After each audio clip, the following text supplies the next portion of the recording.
mengharapkan saudara sekalian sehat-sehat di rumah ya. Dan hari ini kita akan sama-sama membaca firman Tuhan yang terdapat di Markus 10 ayat 28. Muridnya katakan kepada Yesus, kami telah meninggalkan segala sesuatu dan mengikut Engkau. Istilahnya murid Yesus mengatakan kepada Yesus, Tuhan, kita telah tinggalkan semuanya mengikuti Engkau. Apa sih keuntungannya? Apa sih hasilnya? Okay, that is what they mean gitu loh ya. Oke, kita berdoa. Tuhan Yesus, terima kasih atas hari ini. Berkatilah kami Tuhan, hamba Engkau yang menyampaikan firman Engkau. Kuatkan kami semua yang mendengarkan dan kami semuanya yang juga menyampaikan. Terima kasih Bapa atas kebaikan Engkau. Dalam nama Engkau Tuhan Yesus, kami berdoa. Amin. Saudara sekalian, sering sekali kita jadi Kristen, kita lihat dan dengar si Anu itu meninggalkan Tuhan. Si saudara kita ini sudah ambil keputusan tidak mau ke gereja. Saudara kita ini sudah ambil keputusan mau off dulu pelayanan. Dan on and on kita akan dengar. Sering sekali kita jadi anak Tuhan, kita suka ngeluh. Dan kita ini maaf kata cengeng. Kita melayani Tuhan tapi kita mau minta imbalannya. Seiring berjalannya waktu, selalu saja kita orang Kristen kehilangan semangat dalam mengiringi Kristus. Tak lagi antusias mengerjakan panggilan hidupnya. Bahkan banyak juga dari mereka itu yang imannya gugur di tengah jalan. Ya bukan? Saya banyak teman yang dulunya begitu kuat melayani Tuhan waktu di kampus. Akhirnya apa? Sekarang gak ke gereja lagi. Waktu kita kuliah berapi-api. Nah, apa penyebabnya? Karena mereka berpikir bahwa menjadi pengikut Kristus berarti berjalan hidupnya akan mulus, terbebas dari masalah, penderitaan ataupun kesesakan dan berlimpah dengan berkat. Dan karena mereka tidak mendapatkan ini, akhirnya mereka mengatakan, apa gunanya saya jadi Kristen? Percumalah. Nah, inilah kelemahan kita manusia. Ternyata apa yang mereka yang bayangkan tak sesuai dengan kenyataan. Begitu memutuskan untuk mengiring Kristus, masalah justru datang bertubi-tubi.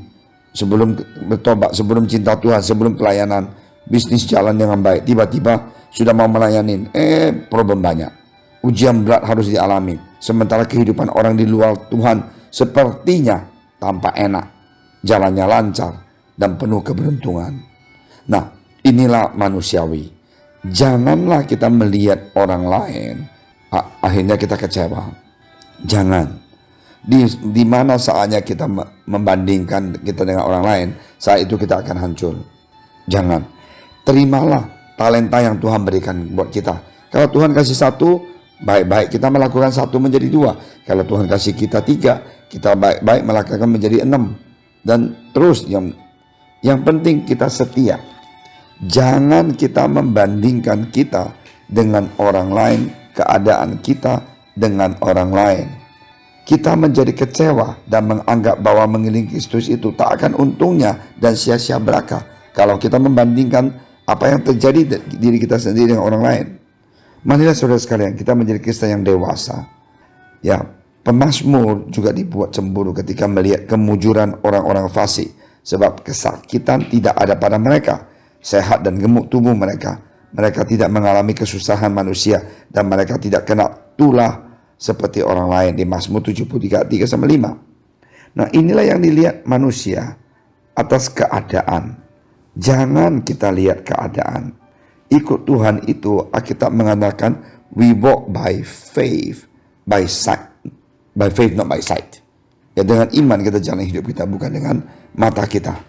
Karena itu saudara sekalian, marilah kita ingat, jangan kita kecewa, jangan kita mengeluh, Tuhan, saya sudah melayani Engkau, saya jadi pelayan yang setia, udah 20 tahun saya melayani Engkau, kenapa nasib saya begitu, kenapa masalah saya begitu besar?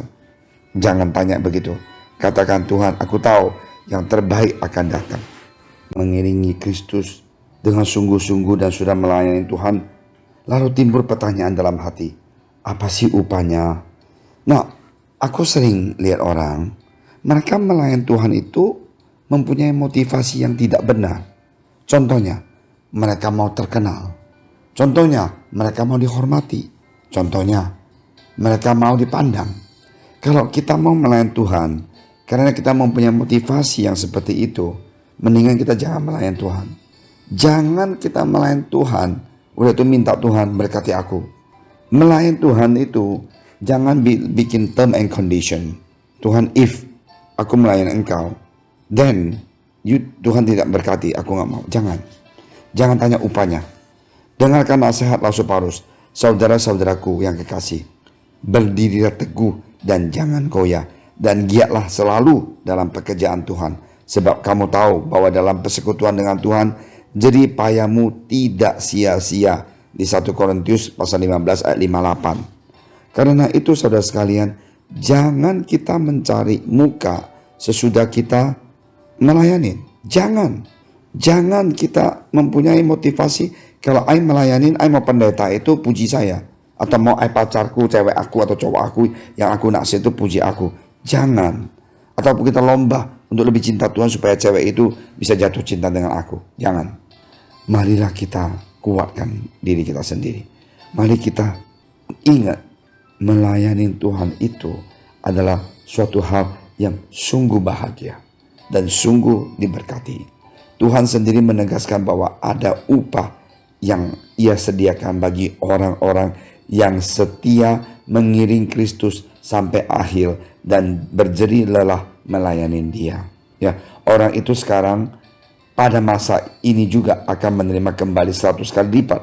Rumah saudara laki-laki, saudara perempuan, ibu, anak, dan ladang sekalipun disertai berbagai penganiayaan, dan pada zaman yang akan datang ia akan menerima hidup yang kekal. Di Markus 10 ayat 30. Saudara sekalian, marilah kita introspeksi diri sendiri. Kita kalau melayani Tuhan mempunyai motivasi, kita bertobat. Mari kita dengan tulus. Kita bukan lomba dengan saudara seiman, tidak. Justru kita bekerja sama. Siapa yang akan menerima kemuliaan? Tuhan Yesus. Bukan Anda, bukan saya. Bukan Anda, bukan saya. Tapi Tuhan Yesus. Bila menyadari bahwa jerih lelah dalam melayani Tuhan itu diperhitungnya, tak seharusnya kita menjadi lemah, kecut dan tawar hati. Kita justru harus mau semangat. Itu tadi ayat janji firman Tuhan. Justru kita seharusnya makin berapi-api melayani Tuhan dengan roh yang menyala-nyala. Karena itu janganlah pernah kita sia-sia waktu, kesempatan, dan juga potensi yang Tuhan beri. Harga yang telah kita bayar untuk Tuhan pada saatnya pasti akan terbayar lunas. Ingat saudara sekalian, mari kita on fire for Jesus. Kita ngerti bahwa kita mau berapi-api, dan kita jangan komplain. Jangan tanya seperti rasulnya, Tuhan, kami telah meninggalkan segala sesuatu dan mengikut Engkau. Apa sih keuntungannya? Kita katakan, Tuhan, terima kasih Tuhan.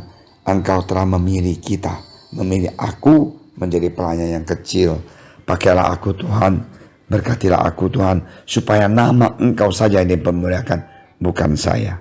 Mari kita berdoa. Terima kasih Tuhan Yesus atas hari ini yang begitu luar biasa. Terima kasih Tuhan atas berkat Engkau dan janji Engkau. Biarlah kita semuanya bisa menjadi anak Engkau yang tidak akan komplain, tidak akan kecewa, dan kita akan mengiringi Engkau sampai akhir hidup kita. Terima kasih Tuhan. Dalam nama Engkau Tuhan Yesus, berkatilah bangsa negara kami Tuhan, dan juga kota Jakarta. Tuhan kami, supaya kami semuanya bisa menang atas COVID ini. Dan Tuhan Yesus, vaksin telah ketemu, Tuhan tolong Tuhan, supaya vaksin ini bisa benar-benar sembuhkan banyak saudara-saudari dan teman kami. Dalam nama Engkau Tuhan Yesus, kami